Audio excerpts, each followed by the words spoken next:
We're here with Nikachu once again, using the heart of the cards to guide him in guessing whether the Yu-Gi-Oh cards are good or bad. How did the heart of the cards guide you last time? Oh, it did great. And you at this time, I'm going to take over these cards just like Pegasus tried to take over Kaiba Corp. I guess that's not a good thing because I don't think he succeeded, but I'm going to do my best anyway. I'm slowly learning this game through every episode of anime and also every episode I'm invited onto the show.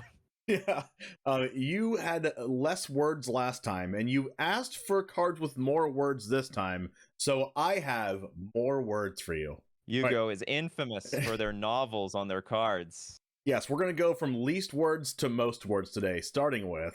All right, we got the Cursed Seal of the Forbidden Spell, and it's a trap card, which you could activate.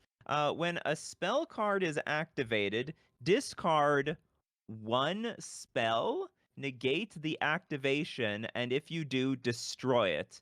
And if you do that, your opponent cannot activate spells with the same name for the rest of this duel. What is this, like some sort of meddling mage card? You discard, when the spell is activated, discard, wait, it says one? Yep. Discard one spell, negate the activation. Oh, but what activate? Okay, hold on. So when this spell is active, when a spell card is activated, discard one spell, negate the activation, and if you do, destroy it. And if you do that, your opponent cannot activate spell cards with that name for the rest of the duel. Oh, so it's like it sounds like counter target activated ability from a spell, and then you blow the thing up, and then they can't play that card for forever. But I don't understand how this card like gets triggered when a spell card is activated. Oh, so does it mean discard this spell from your hand? Is this one of those trap from your hand cards? No, this is not a trap from your hand card. It's when a spell card is activated, either yours or opponent's, one of the blue spell cards.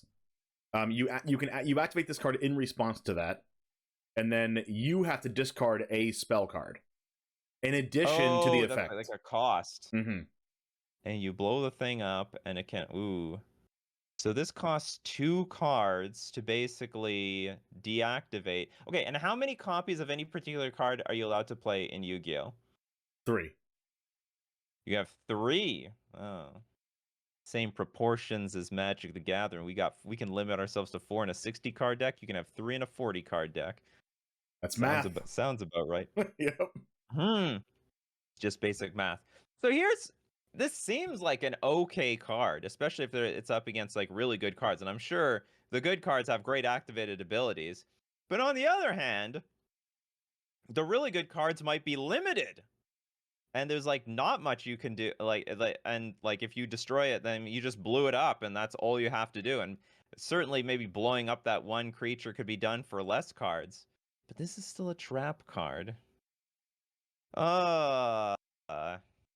It's toying with my mind. We have to remind people the tier system that we have around here, because Yu-Gi-Oh is so broken.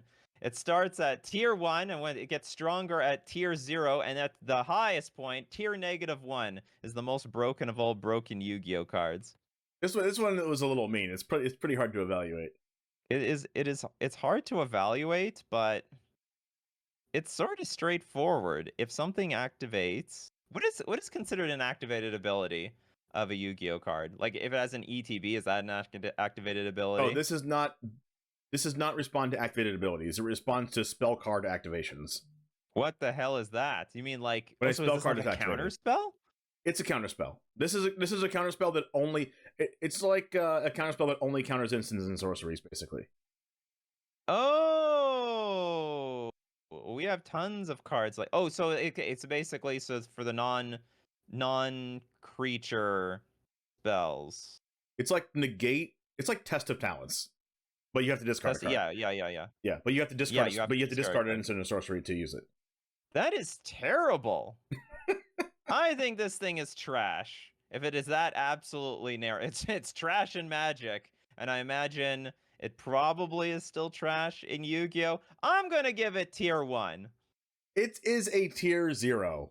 It is a medium card.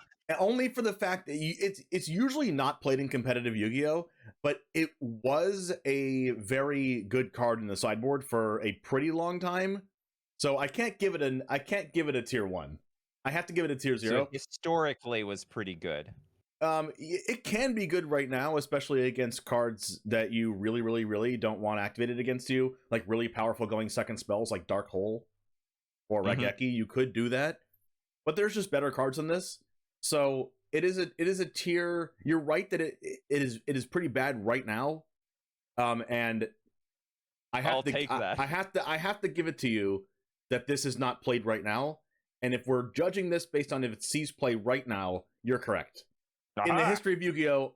And this card in general, I can't really give this a tier 1, because it has been very, very good in the past. But I'll give this one to you because right now it's bad. Do you think this card can make a comeback, or is it just completely powered out of this game? Oh, There's no, like better trap cards that do a similar thing.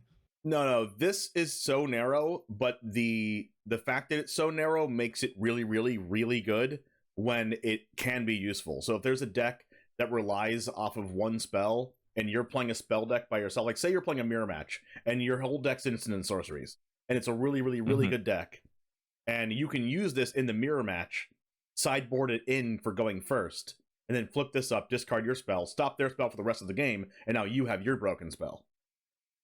Okay, I got it. It's like a really, really good sideboard card, narrowly when this type of deck is really powerful. Exactly. When there's a really good spell in the format that is basically format warping, people start to sideboard this card. Right. So yeah, I'll give this one to you. Aha! I'll take it. Now we're going progressively more words now. I'm surprised they don't increase the font when they have so much space left over. What is wrong with Konami on this? You know, like why? You know, you could increase it by *2 and still have room left in the box. I know. Multiple people have said this in the past. Literally, Pot of Greed only says draw 2 cards, and it's super tiny. You have to read all these cards with a magnifying glass. Yep. All right, we got the Judgment of Anubis. It is another trap card. When your opponent activates a spell card that would destroy a spell/traps on the field, discard 1 card to activate, negate the activation. And if you do, destroy it again. Then if you can destroy 1 face-up monster your opponent controls, and if you do that, inflict damage to your opponent equal to the destroyed monster's attack on the field. This has so much similar feel to the last card, but just has so much, it's like I just added more words to it for no reason. So when your opponent casts a spell card that would destroy, so it's like is this like a counter to my opponent's last card? The spell card has to be able to destroy something. Well, doesn't Cursed Seal of the Forbidden Spell destroy something? Cursed Seal of the Forbidden Spell can be used in response to any spell card, not just a spell card that would destroy something. But it can destroy something. Yes, but that's a trap card. Oh, so this doesn't hit the trap cards. So no. Trap cards aren't spell cards? No. What the hell? Yeah, there are spell cards, trap cards, and monster cards. They're all 3 different. Oh, those are the 3 types. Yes. Okay, gotcha. See, in Magic, basically everything is a spell card, except the lands. Nope, not this. Okay, so when your opponent activates a spell card, that's a completely different type. That would destroy a spell/trap card on the field. So it's like face-down cards? Yes, if your opponent activates a Mystical Space Typhoon, which just says destroy 1 spell or trap card on target 1 spell or trap card on the field, destroy it. You can use Judgment of Anubis in response to the Mystical Space Typhoon, since it would destroy 1 of your cards, and it is a spell card. That sounds so weird, trying to destroy a card that's face down. Like, under what circumstances would you know what the hell it is? Aren't you, like, taking a shot in the dark? You are taking a shot in the dark. So if there's multiple traps, it's like, well, I hope that's the good one. Does that mean you can, like, make funny faces about, like, your cards to maybe insinuate, like, one is better than the other? Yeah. Like, you pull one up, you read it for a very long time when really it just says draw 2 cards? Yeah. People do that all the time. Oh, wow. Just like with morph creatures in Magic the Gathering. Yep. Okay, so we discard 1 card to negate the activation, and if you do destroy it, then you can... Whenever that's... I don't understand why we're destroying a card that's trying to destroy my spell trap cards. Then you can destroy one face-up monster your opponent controls. That's a huge upside. And then if you do that, inflict damage to you basically fling the creature directly to your opponent's face. You fling their creature to their face, yes. After you negate the activation and destroy their spell card that would destroy one of your cards. But that's like another super ridiculously narrow card. Okay, so I gotta have to have trap cards. Then your opponent needs to have a spell that's going to destroy my trap cards. And in response, I gotta counter that trap card. And they need so it's like a counter. It's a counter to their counter to my traps. And then incidentally, if they've got a creature on the battlefield, I can fling it to their face. Oh my god, so narrow. But they do not need a monster on the battlefield to protect my traps. Do they need a monster on the battlefield? Yeah, to play this card. No. So it says if. Yeah, okay, so the reason why they don't need one is it says discard one card, negate the activation, and if you do destroy it, then you can destroy a face-up monster. That means it's an optional effect. In Magic, we call that you may. This is a you may effect. And also, like, how often am I really trying to protect one damn trap card? So it's in the blind. Like, there's a good chance. I mean, if I'm playing a good Yu-Gi-Oh deck, all my trap cards are good. You're gonna get trapped no matter what. Well, you're not really gonna pick anything bad around here. This doesn't just respond to your opponent going blind and trying to kill one of your spell or trap cards. This also is used against cards like Harpy's Feather Duster, which destroys all spell and trap cards you control, and cards like that.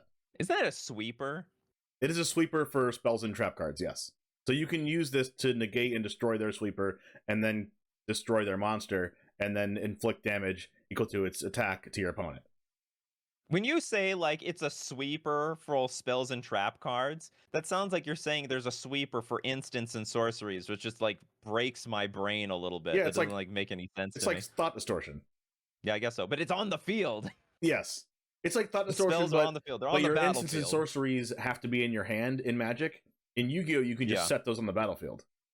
They have to wait. You have to wait patiently to trap them next turn. Exactly. You've activated my trap card, Judgment of Anubis. This is it's effectively another counter spell that can randomly hit your opponent's face. It's not useless. Although maybe even the creature type is really good. I'll give this. It could really go either way. It really could go either way. It's a counter spell to your spells. Still a counter spell. Counter spell is still a counter spell. Counter spell is still a counter spell. I'm gonna say this is busted. I'm gonna say this is tier 0. This card is tier 1. Oh damn! This card is pretty bad. Yeah, Is it really that hard to activate? It's too narrow, and the effect isn't as good as the Curse Seal, the Forbidden Spell. Like your opponent, the upside isn't as good, even though you can destroy one of your opponent's cards, and you can discard any card instead of discarding a spell card. But it's too narrow for what you get out of it. I should have stopped with my first instinct. You should have. Very, very narrow card. Trying to hit the trap cards. You got me with the Feather Duster thing. I saw a few shorts on YouTube where they just say Feather Duster you, and the other person's like, "Oh my god, you Feather Duster me!" Sounded like a very powerful card. It is one of the best cards in Yu-Gi-Oh right now, and this card does stop the Feather Duster, but not that good. Okay. All right, going for even more text. Okay, we're going deeper. CoolStuffInc.com is a proud sponsor of this channel, and you can show your support while getting 5% off your entire order and a free The One James Goblin Shaman token by using the code JAMES5 at checkout. Need singles for constructed or kitchen table play? Looking to pick up sealed product or the latest in Magic accessories? We've got you covered. CoolStuffInc.com is the place for all your Magic the Gathering needs, and support me by using the code JAMES5 at checkout. CoolStuffInc.com. Cool stuff in stock. Aha, Morphling Jar. Morphing Jar. Okay, it's Morphing Jar number 2. Yep. But it's got 3 Dragon Balls. It's already a flavor fail. And it's got Rock Flip Effect. Flip. Shuffle all monsters on the field into the deck. Then each player excavates cards from the top of their library until they excavate the same number of monsters they shuffled into their main deck. Special summon all excavated level 4 or lower monsters in face down defense position and send the remaining cards to the graveyard. There's so many. There's a very similar card like this in Magic the Gathering where they basically take all their creatures and play, and then you reveal cards from the top of your deck until you reveal that many X creature cards. Do you guys have tokens Yep. in Yu-Gi-Oh? Yeah. Do you have a bunch of tokens that don't really exist, and then when they leave the battlefield, they just go poof, gone, and you can replace all of them with creatures? The only thing about Yu-Gi-Oh is that you are only limited to 5 monster zones. What does that mean? You can only have 5 monsters out max? Yep. Oh, okay. Well, hopefully you just make it count. It's like 5 really good monsters. Now, the problem is, even in Magic the Gathering, those decks sort of were really janky and they really sucked. They were not that strong. And in fact, some of the enablers to get them online had to be creatures themselves. And like even you said, I'm pretty sure like tokens are made by creatures, correct? How many spell cards also make? I mean, there probably is a similar thing. The creatures can make tokens, or your monsters can make tokens, and your spells can make tokens. Maybe even your trap cards can make some tokens. There's a lot of token makers in Yu-Gi-Oh. There's quite a few. There's like Scapegoat that makes 4 goat tokens, and it's a quick play spell card. There's also, gosh, I can't even remember. Like Link Cross made tokens, and that card got banned. There's a lot, which is a Link monster, so that's a good example of a monster that makes tokens and a spell card that makes tokens. Yep. So it's pretty easy to make tokens in Yu-Gi-Oh. What the hell is Rock Flip Effect? Is that like creature type or something? The creature type is Rock. The flip is the type of effect it is. You have to set this on the battlefield face down first in defense position from your hand, and then you have to, if your opponent attacks into this, it will flip up before damage calculation, and it will trigger the flip effect. Or if your opponent doesn't attack into it, on your next turn, you can flip it face up yourself as a flip summon. It doesn't count towards your normal summon for turn. You can flip it up, and then that flip effect will happen. It's just another trap card. Basically, if your opponent attacks into it, it is like a trap card. Oh, so it's in defense position. So like, and they have to attack into the creature being defending, right? Yes, to get to your life points, they have to attack the creature. Yeah, they gotta blast through the thing. Yep. All these creatures, according to the comment section, it's like all the creatures in Yu-Gi-Oh! They cost 0 mana, they have haste, they have trample, they have vigilance, they have fight, because they fight every single damn thing that's on the board. Yep. So they've got a lot of hidden text on it, maybe even more. This is a janky thing. So it's very, very, but it's face down in defense position. Yes. So they have to know what this is, right? Like, I imagine if I put something face down in defense position, my opponent will be like, well, this is probably that janky wipe the board and reveal cards from the top of your library type of deck. It could be that, or it could be you bricked and you have no play in your hand, so you just set a random monster just so you have a chance of not dying. Oh, you have the option to just put a random monster face down? Yes. If it's level 4, if it's level 4 or lower, yeah. If it's level 5 or 6, it has the same normal summon requirements. If it's level 5 or 6, you have to tribute a monster to normal set it. And if it's level 7 or higher, you have to tribute 2 monsters to tribute set the card. But this is an insane amount of bluffing. Yeah, but if it has 4 Dragon Balls or less, you can just put it face down. Defense. That's right. 4 Dragon Balls or less, set it face down. They're levels, by the way. Know it.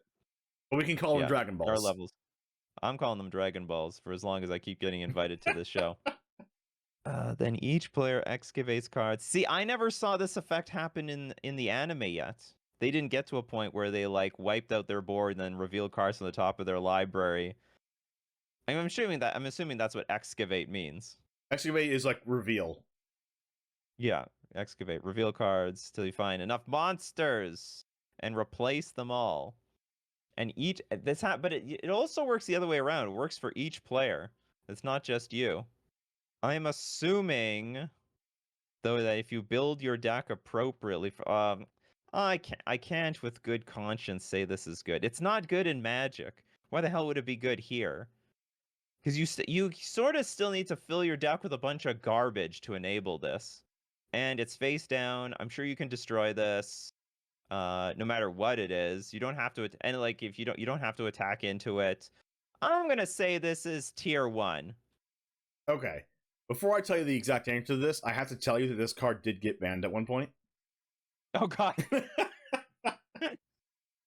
But At one point it got banned. That says a lot about how strong this card at least was at one time. it got banned a very long time ago because a card, Jackpot 7, I believe, came out. Don't expect you to know what that is. But there was a card that came out a long time ago, Jackpot 7, that this card got banned briefly for.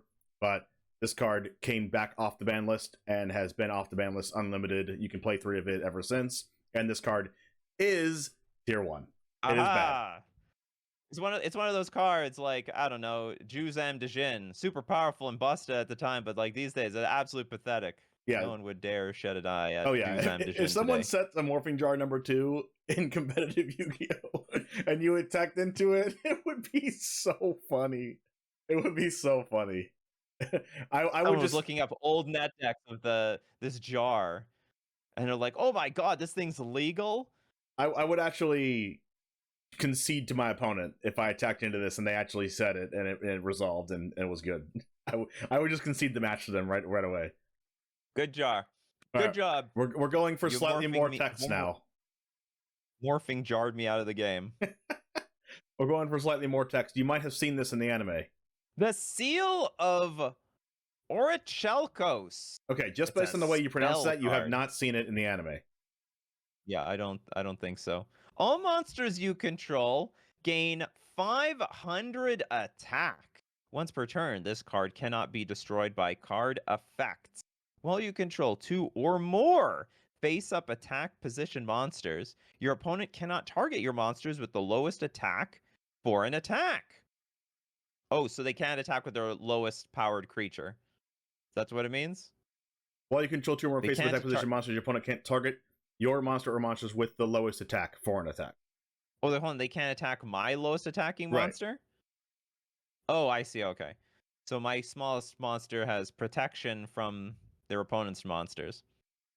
If this card is activated, destroy all special summoned monsters you control. Well, that sounds terrible. You cannot special summon monsters from the extra deck. That also sounds bad. You can only activate the Seal of Orichalos once per duel. That sounds like it's dangerous. That makes it sound like it's really good. That's an insane downside.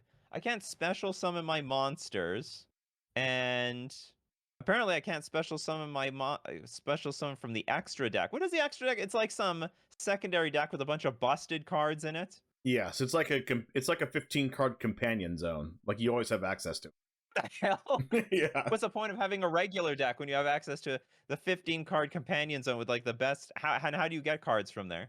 There's different summoning requirements to summon them, and there's a bunch of different kinds of them. Most of them involve putting some number of creatures from your field into your graveyard to summon them out of your companion zone.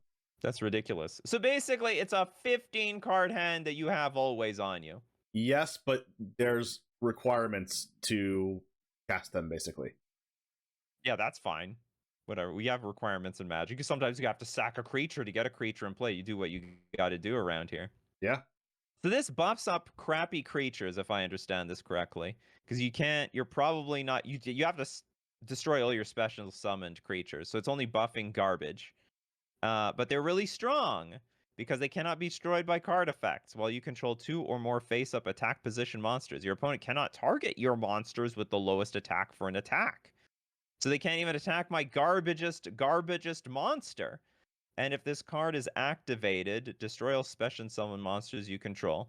Maybe it was part of the show because I think Yugi plays with a lot of vanilla garbage. Yeah, he plays Same with all these other Celtic guys. Guardian with 1400 attack. Yeah, Normal exactly. monster. Yeah. They play with a lot of vanilla creatures in that anime. I can tell. The only thing that's special about them is one monster has a higher power than the other monster. Yep. They try to really emphasize the power and toughness on those things. So there's a decent chunk of good normal summon creatures, though. We even saw, what was her name?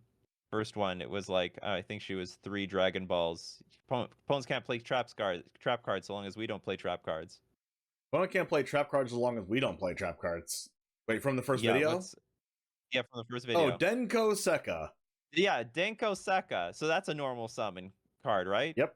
And we could protect her with this card, right? Correct. And she won't get destroyed either. I was just thinking, she's like Teferi, actually. Denko Sekka? A little bit. Yeah. In some way, except it's a symmetrical Teferi. Yes, it's symmetrical Teferi. Teferi says no one's playing instants or so. Oh, I guess they could still play them.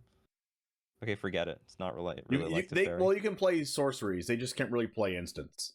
Okay, so you cannot... Okay, the fact that you can't play special summon monsters and you also can't get anything from the extra deck, that sounds like a backbreaking downside.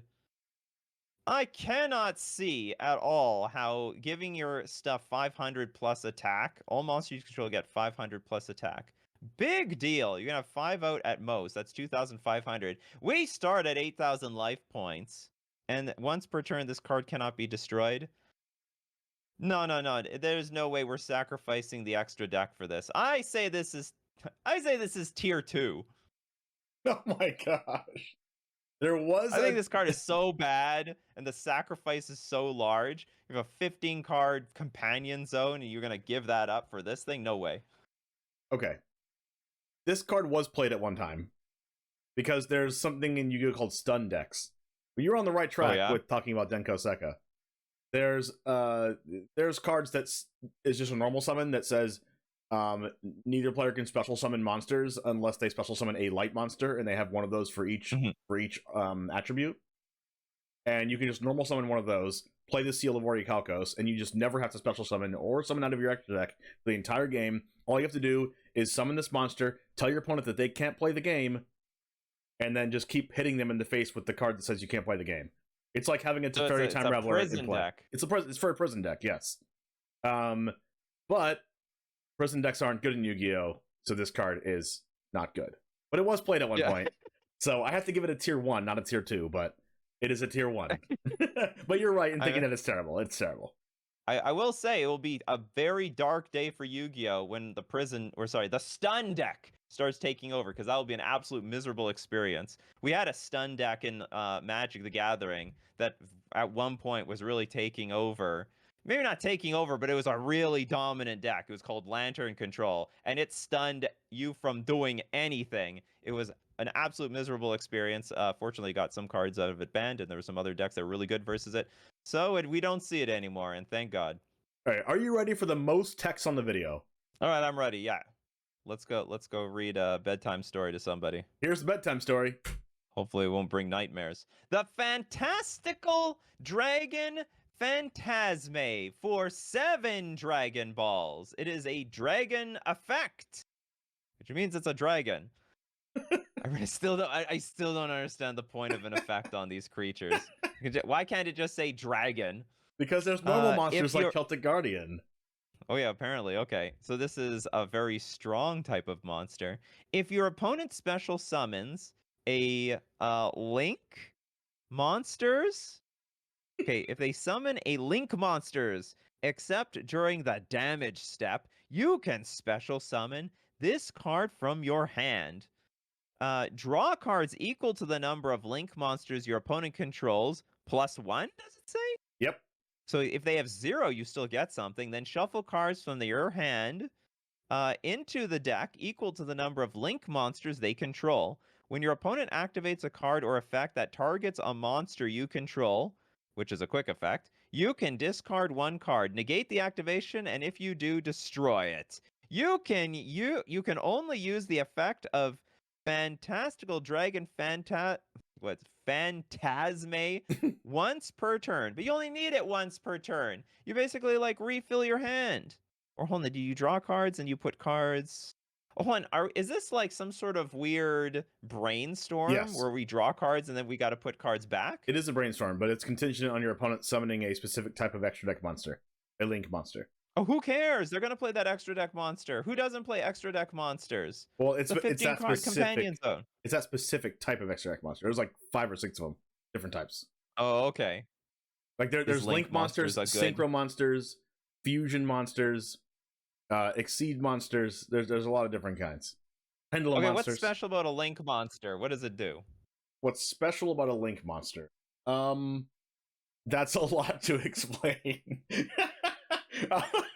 So much to explain. A link monster is something that you special summon. Okay, in Yu-Gi-Oh, there's 5 monster zones, as I said earlier. Yes. There's 2 additional monster zones on the top. You can one of them you can use, one of them the opponent can use. Okay, if they're both unoccupied, you get to choose which one you want. Wow, Yugi, get out of my zone here. So link monsters have arrows on them. I should give you an example of a link monster right now, actually. I'll just give you an example of any link monster. A link monster. Kaiba, little did you know, I don't even need to be in that zone to defeat you. I know, right? I just need the heart of the cards. Did Yugi ever put anything in the special zone? No. The special zone did not exist in the anime. Now, Isolde 2 Tales of the Noble Knights is a card that's really, really, really good. Very competitively playable for many years. But as you can see, this is a link monster. It's blue. It has a link rating on the bottom right. It says Link-2. That means you have to put 2 monsters from your graveyard, or from the field into the graveyard to summon this out of your extra deck. And then when you summon this, you do the effect. Or whatever effect the link monster has. As you see, right under where it says Warrior Link Effect, it says 2 Warrior monsters. That's the requirement to summon it. So you need 2 Warrior monsters, put those into the graveyard from the battlefield, and then put Isolde onto the field from your companion zone. Now, you see those little red arrows on the left and right side of the picture? Right, yeah. And then the available empty arrows that you see all around the card? Yes. For each link rating, you will have a link arrow. So it's link 2 with 2 arrows. Now, you can only summon cards out of your extra deck, out of the companion zone, into the zones on the battlefield that the red arrow is pointing to. Oh, so if they're occupied, you can't use them? If that zone is occupied, you cannot summon out of your extra deck to that zone. Interesting. So you might want to go for the bottom right corners just to screw over someone from playing the Isolde 2 Tales of the Noble Knights. Oh, you can't do that to your opponent. It's only for you. So everyone has 9 zones. Yeah, if the link arrow is pointed up, that means your opponent can summon an extra deck monster into the zone. But if it just points down like this, your opponent can't stop that. Oh, that's yours. That's your zone. Yeah, the bottom ones are your zones, and the left and right ones are yours, but the up ones are your opponent's. Kaiba, you're trying to summon something into my zones. Get out of here. You're cheating. Yeah, some link monsters have the downside of having the arrows point up to give your opponent an extra zone to summon their extra deck monsters into. This one doesn't have that downside by pointing down.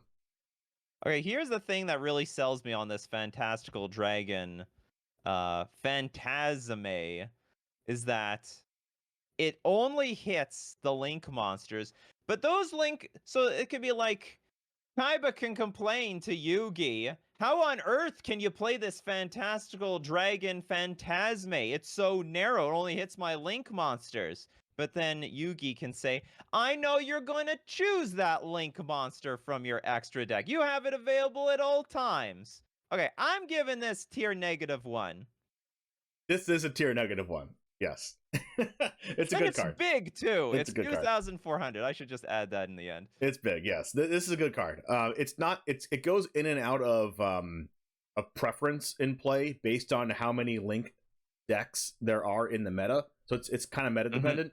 But when it is a card, it is a very, very good card. When people play this card, it's very, very good. Yeah, upside is insane. You know, if it was a random card from their deck, I don't know, maybe it's still good. But the fact that it hits something from the extra deck, which are cards you can play whenever, and ideally when a link monster is going to be good, you're very likely to pull this thing off. And the upside is just insane.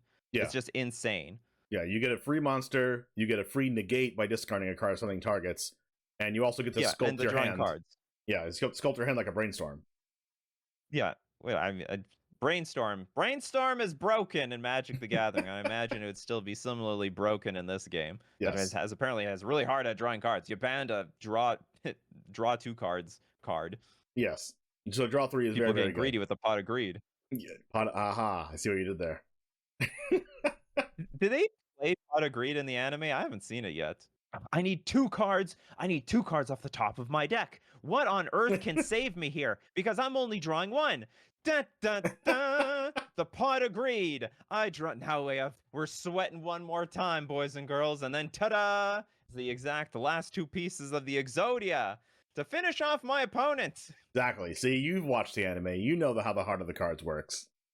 I know the heart of the cards. You can believe in the heart of cards even more when you have things like Pot of Greed and that fantastical Dragon Phantasme card. You thought that was a lot of text. If you want to come back for the next episode, we can do every card with an entire book, like more text than Phantasme.